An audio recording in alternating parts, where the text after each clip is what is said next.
Roaring Waters here, back with another album review, this time for a record by one of my favorite bands, Aerosmith. And also always a little background. Aerosmith are an American hard rock band that, frankly, came up as underdogs in the Boston scene with a brand of hard rock and roll that was a little bit too much for their Massachusetts hometown and even rock critics at large. And, they were under-promoted, under-supported by their label, and they had to win a fan base the only way that most bands in the 70s could, by touring endlessly. By putting on a great live show, they could convert thousands and maybe even millions into rabid, loyal fans, and that could eventually translate into actual commercial success and the kind of that the band really desperately deserved, So they did that for years and years on end, playing here and there and everywhere and building up their fan base, and then they dropped Dream On and the rest is history.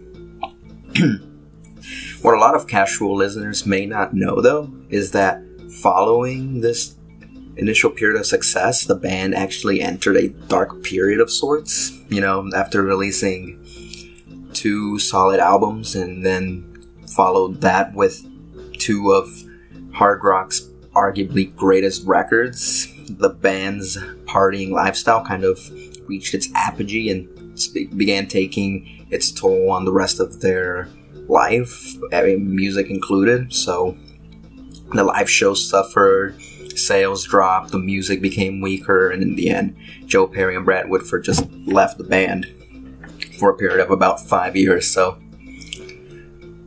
there was a lot of rumors around that Aerosmith might be breaking up even around the time of Draw the Line back in 1977, before Joe and Brad left the band. But, just tensions and lack of commitment and the drugs and everything just took its toll on the band. But 5 years later, they rejoined the fold. The band sobered up and released what was supposed to be their comeback album, Done with Mirrors. Its title a reference to the band kicking its cocaine and, symbolically, all its habits and vices from the past. The album wasn't really a success, That's why most people you meet probably can't name a single song off of it. And, it kinda sucked for the band, but Geffen, their label, decided to stick through with them, and they began work on a follow-up album when suddenly, out of nowhere, here comes this group of hip-hop musicians coming out of New York, and their producers wanting them to do a cover of Aerosmith's classic Walk This Way, and wanted Steven Tyler and Joe Perry to feature on it. The result was a success. Run-DMC's version of Walk This Way reached number 4 on the Billboard Hot 100, and both helped break hip-hop into the mainstream further and regain public interest in Aerosmith for the first time in a long time, like widespread interest.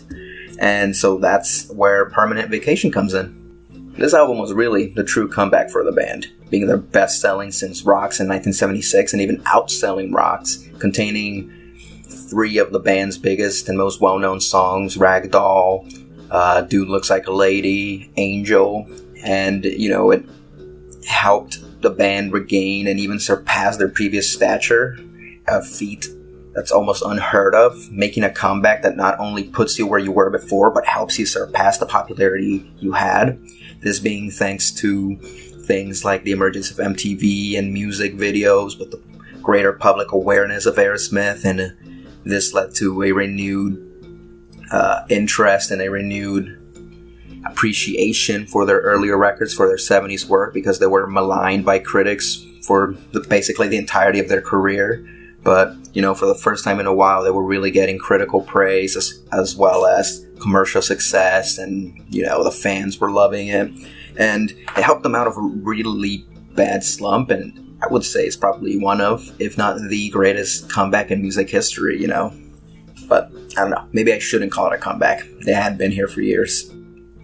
Sonically, the album's a little bit of a tricky thing to talk about, because simultaneously, it reeks of both so many late 80s hard rock cliches and of classic Aerosmith at the same time that I just really don't know how to really feel the album. I don't know if it just fits right in with the rest of the discography or if it just sticks out like a sore thumb, you know? And I guess I can really just tackle the two viewpoints simultaneously and just try to give a little bit of a perspective on each side independently.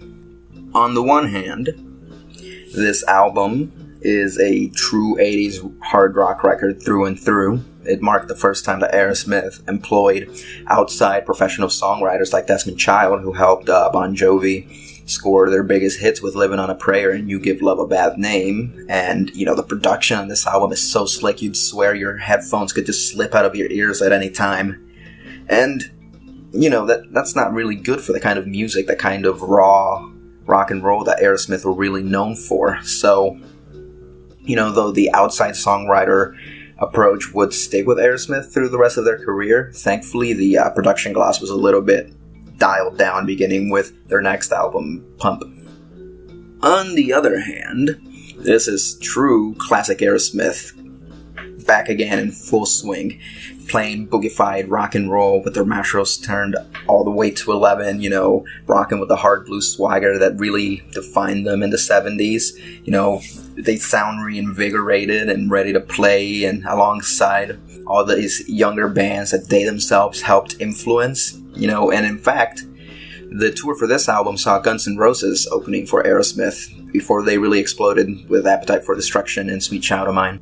The songs themselves on the album cover all the bases that Aerosmith is known for. You know, you have the ballad, Angel, you have a straight-ahead, forward-looking rocker, Simariah, you have a Beatles cover with I'm Down, you have an instrumental with the movie, you even have the hard, slow blues number in Hangman Jury, you know. It's everything that you could ask for from Aerosmith. And the instrumental, the movie, is actually one of the only times that all 5 Aerosmith members get writing credit on a composition. And overall, I think the songs and the instrumental do a really good job, you know. Like, if I'm being honest, personally, I've never been the hugest fan of Angel. I think it's just a little bit too sappy, and it sits on the wrong side of the sappy Aerosmith fence alongside, like, I Don't Want to Miss a Thing, and opposite better sappy tracks like Amazing and You See Me Crying and Home Tonight and all that. So I'm not its biggest fan. I don't think it's that good, but everything else really, I think, works really well. The album opener, Heart's Done Time, it starts and builds up with a nice little intro that explodes into a heavy mid-paced blues burner, and you know, and when you hear that, that's when you know that the band is back in action, back in full swing, you know, their business as usual. And, you know, after that, the songs maintain a pretty uniform level of quality, the only real difference being that some songs have hookier choruses, you know. I'm looking at you, Dude Looks Like a Lady.